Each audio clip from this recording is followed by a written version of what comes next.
मैंने सब भगवान जितने भी मैं जानती थी सबके नाम लिए, हिंदूज के, मुस्लिम्स के, क्रिश्चियन के, सिख के, चाइनीज, बुद्धिस्ट, जैन, और कहा कि अगर इनमें से कोई भी आप हो तो आओ और आकर अपने आप को मुझे दिखाओ, मैं आपको जानना चाहती हूँ। No matter what I will follow you. ऐसा पहली बार नहीं है कि वंदना कोई जवाब पाने के लिए बेताब है। वो सदा से ही सत्य को तलाशती रही हैं। मैं बचपन से एक धार्मिक प्रवृत्ति की थी और हमें हमेशा यही शिक्षा दी गई कि अच्छे काम करना है, किसी का दिल नहीं दुखाना, सबके साथ प्यार से बात करना है। पर अंदर से एक आवाज आती थी कि कुछ और है, कुछ और भी है। There is something more to life, there is something more to it. और मेरे अंदर एक सच को जानने की इच्छा थी कि वो सच क्या है। वंदना सभी धार्मिक अनुष्ठानों का पालन किया करती थी और अमूमन अनेक पवित्र स्थानों पर भी जाया करती थी, लेकिन फिर भी वो असंतुष्ट ही रहती थी। मैं शीशे के आगे खड़े होकर सवाल पूछती थी कि what is this girl all about, what is my purpose in life, मेरा इस जीवन में मेरा क्या महत्व है, मैं किस लिए बनाई गई हूँ, क्या करूंगी मैं इस जीवन से, मरने के बाद क्या होगा। रात को जब घर में हर कोई सो जाता था तो वंदना अपने सृजनकर्ता को गुहार लगाया करती थी। तो जब मेरे घर में सब सो जाते थे तो रात को 12-1 बजे के टाइम पर मैं मंदिर में जाकर बैठ जाती थी और वहाँ बहुत से तस्वीरें होती थी, बहुत से देवी देवता होते थे जिनको मैं पूजा करती थी और मैं बोलती थी कि आज आप मुझसे मिलें प्रभु, आज आप मुझसे मिलें परमेश्वर, अपने दर्शन दें मुझे, आए मेरे सपने में आए। लेकिन उनके मन में खालीपन बना ही रहता था। हर इंसान के अंदर एक ऐसा दर्द होता है कि वो अपने क्रिएटर को जानना चाहता है, पहचानना चाहता है। I always used to question that there can never be a different god for a different country, there has to be one supreme power. Even though लोग बोलते थे रास्ते कई हैं, रास्ते कई कैसे हो सकते हैं, रास्ता एक ही होना चाहिए, और क्यों है रास्ते कई। और सवाल थे कि खत्म ही नहीं होते थे। मेरे जीवन का पर्पस क्या है, मुझे इस लाइफ में क्या करना है, मैं क्यों आई हूँ इस दुनिया में। Definitely there has to be something. When I used to ask questions that God, I don't know you because there are so many gods and goddesses that I know about. साल गुजरते गए लेकिन वंदना को अपने किसी भी सवाल का जवाब नहीं मिला, बल्कि उनका भ्रम बढ़ता ही गया। I was battling inside my heart. I was going through a struggle. मैं क्वेश्चन पूछ रही थी लाइफ के बारे में, जीवन के बारे में। भगवान कौन है, परमेश्वर कौन है, वो प्रभु कौन है। अगर वो है तो कोई वो एक है, वो इतने सारे नहीं है, वो इतनी सारी चीजों में नहीं है, वो क्रिएशन में नहीं है, वो क्रिएटर है।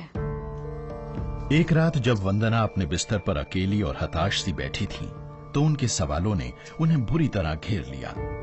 असली भगवान कौन है? That God come and reveal yourself to me, कि आप आएं और आकर मुझे अपने आप को दिखाएं, मैं आपको जानना चाहती हूँ, मैं आपको देखना चाहती हूँ।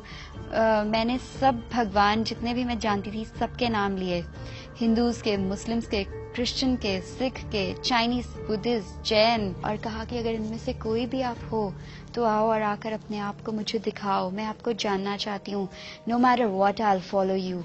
और फिर अचानक कुछ ऐसा हुआ जिसकी उन्हें उम्मीद ही नहीं थी। और जैसे ही मैंने अपनी आंखों को बंद किया, to my surprise I saw a big burning blazing cross on fire. That is all I saw. And when I saw that cross, there was something so pure and holy about that cross.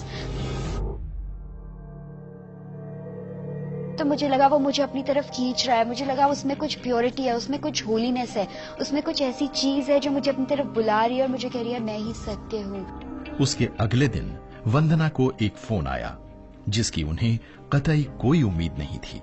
ये phone उनके school के एक मित्र का था जो एक ईसाई था। 2.5 साल के बाद एग्जैक्टली उस दिन जिस दिन मुझे क्रॉस दिखता है, अगले दिन शाम को इस दोस्त का फोन आता है और मैं महसूस कर पाती हूँ कि कुछ बात है जिसके लिए इसका फोन आया है, कुछ सुपरनैचुरल चीज है जो चल रही है मेरी लाइफ में, जिसलिए कल रात को मुझे क्रॉस दिखा और आज के दिन परमेश्वर ने कुछ ऐसा किया कि इस क्रिश्चियन फ्रेंड का कॉल आया। मैंने उन्हें बताया विदुष ऐसा ऐसा हुआ कल मेरे साथ और मुझे नहीं पता कि मैं क्या करूं। तो उन्होंने मुझे यही बताया कि Vandana, God is knocking at your heart's door and you are not letting him come in. मतलब परमेश्वर तुम्हारे हार्ट के दरवाजे पर दस्तक दे रहे हैं और तुम उन्हें अंदर नहीं आने दे रहे हो। और मुझे ये बात बहुत अच्छी लगी। मुझे लगा कि कोई है जो मुझसे इतना प्यार करता है, जो मुझे बुला रहा है और मैं खुद उसके लिए दरवाजा बंद कर रही हूँ और मैं उसे आने नहीं दे रही हूँ। वंदना जानती थी कि वो अपने हृदय में जो कुछ भी महसूस कर रही हैं, वो महज एक इत्तेफाक नहीं है। पहली बार एक परमेश्वर ने उनके सवालों के उत्तर देने की कोशिश की थी। अब उन्हें इस परमेश्वर के बारे में और जानने की इच्छा हुई और उन्होंने बाइबल पढ़नी शुरू कर दी। और मुझे ऐसा लगा कि ये बुक किधर थी, इतने सालों से ये कहाँ खोई हुई थी, क्योंकि इसमें इतनी सच्चाई थी कि जहाँ मुझे जरूरत है, ये बिल्कुल उसी जरूरत की घड़ी में मुझसे वही बातें कर रही है।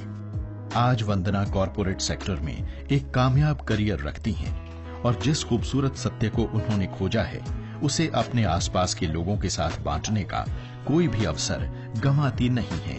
मेरी यही कोशिश होती है कि जो चीज मुझे दी है परमेश्वर ने, वो मैं दूसरों को दूं, क्योंकि मेरे पास कुछ सुंदर है, कुछ इतना अच्छा है जो मुझे हमेशा खुश रखता है। परमेश्वर ने हमें ऐसा कोई जीवन प्रॉमिस नहीं किया कि हमारे लाइफ में प्रॉब्लम्स नहीं आएंगे। प्रॉब्लम्स सबके जीवन में आते हैं, पर एक ऐसा जीवन है कि हम उसको बोल्डली फेस कर पाते हैं, हैंडल कर पाते हैं एवरी सिचुएशन। हम उसको गॉड की स्ट्रेंथ से और उसकी ग्रेस से फेस कर पाते हैं।